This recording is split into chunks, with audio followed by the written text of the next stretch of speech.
Okay, so we are now in Chapter 14, Section 5, and I'm going to make just a short video of this section, but let's recap really quickly. So at this point, if you have some solid bounded by some surface and some region R in the xy plane, some of the things that you have learned to calculate is you have learned to find, say, the extrema, you have learned to find the area, you've learned to find volume, you've learned to find center of mass, or even the centroid, of the region R. In this section, we're going to add one more to that list, and that is surface area. So let me talk a little bit about what the formulas entail, and then I'll make just a few quick comments about this section. So the definition of surface area, and including the integral, that double integral that we're going to be using.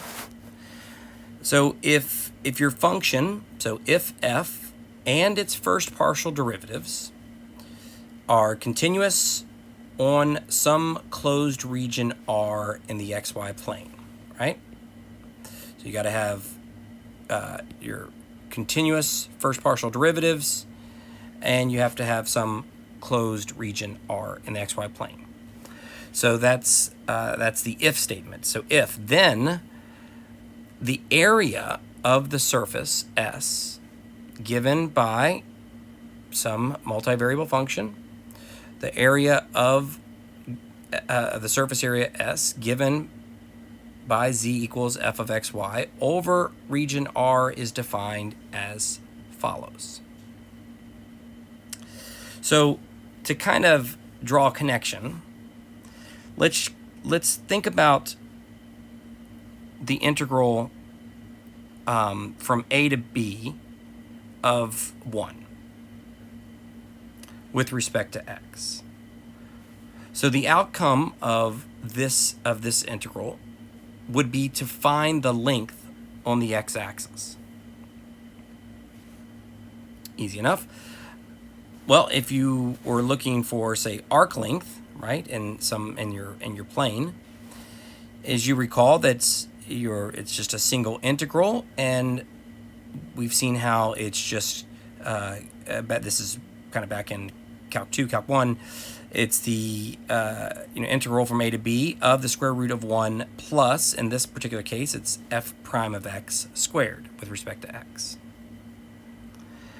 Now, we've also seen how to find the area in your xy plane. Only now, let's see how similar it is. How similar it is to the arc length formulas for finding the surface area. Only now it's the double integral over some region R, and we basically have the square root of 1 plus, only now instead of f prime of x squared, it's going to be the partial with respect to x squared plus the partial with respect to y squared. Now, at this point, let me comment as to why this is going to be a relatively short video, and we're going to make this a relatively short section. The majority of your surface area problems are quite tedious. If you don't believe me, crack open your textbook, and you'll see that in many a times you end up using integration tables to find surface areas in space. So we are going to just do a relatively easy, relatively baby problem, so you can at least see the double integral in action. And then you can expect anything that I throw at you on the test to be of either similar difficulty or just, say, slightly harder. I know that doesn't give you a lot of information, but you can at least expect not to have to use a bunch of integration tables, because the goal, at least in my mind, is to not teach you more Calc 2 integration techniques. The goal is for you to see those integration techniques used in some new applications. So let me start. So we'll do one example from this section. And we're asked to find the surface area. And it says of the portion of the plane, so here's your plane, z is equal to 2 minus x minus y. And it says that lies above the circle, x squared plus y squared is less than 1, or equal to 1, in the first quadrant. So again, let's kind of start with what's happening here. So for example, if you were to graph x squared plus y squared equals 1, well, we know that that's just a circle with a radius equal to 1. Now, if you were to graph x squared plus y squared is less than or equal to 1, well, now you would, since you have an inequality, you would still have a circle of radius 1, but you would also have this would include the region shaded inside the circle. Only for our purposes, we are just interested in the first quadrant. So in this case, we have a quarter circle. Right? So let's just make sure we understand that the area of, obviously, of a circle is pi r squared. The area for a quarter of a circle would be 1/4 pi r squared. Okay. So let's now, you got to think about, so this is what our picture looks like in the XY plane, right? This is our region R.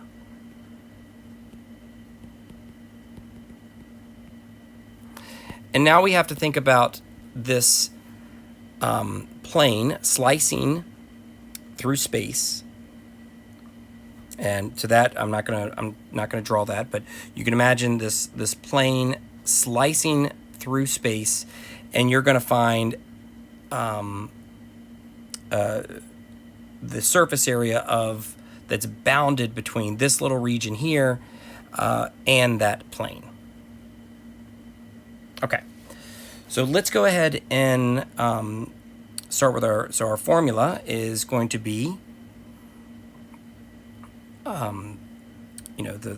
going to have our double integral, and we're obviously going to need our partial derivatives so that we can place them in here and square them. So let's go ahead and take care of that first. So if z is, well, let's go ahead and say z is going to be our f of x, y. We'll start there.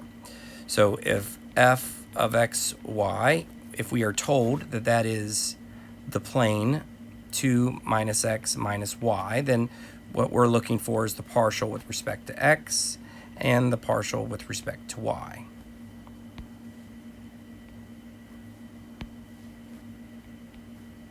Okay, so treating either x as constant or y as constant, we'll see that the partials are with respect to x is -1, with respect to y is -1. So that's fairly easy.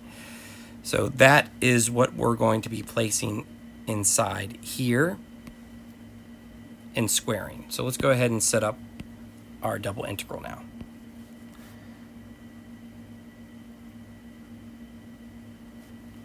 So we got the square root of 1 plus -1 squared plus -1 squared, and we're integrating with respect to the area. So that's just going to be the square root of 3.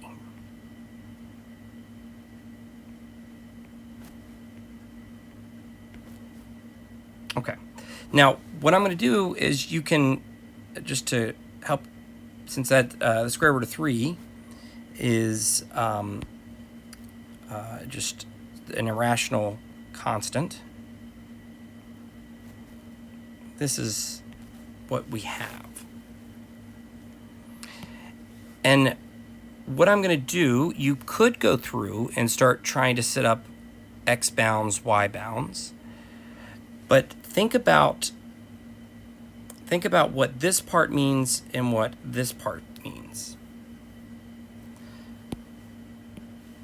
So this is just the area of region R. Right? So the area of region R.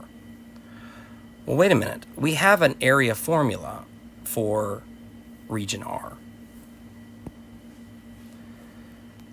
So that's just 1/4 pi times since we have a radius of 1 times 1 squared. Right? So that's just pi over 4.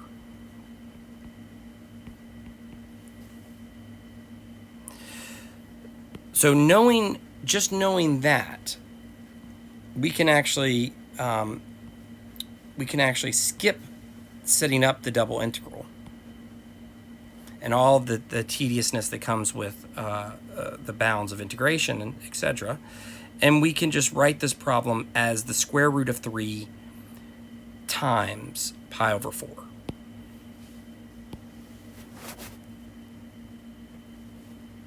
So the square root of 3 multiplied by pi over 4. So and that's it. That is your surface area.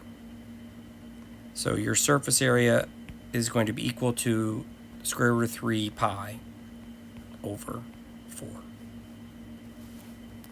Not bad. Not bad at all, right? Okay, so that will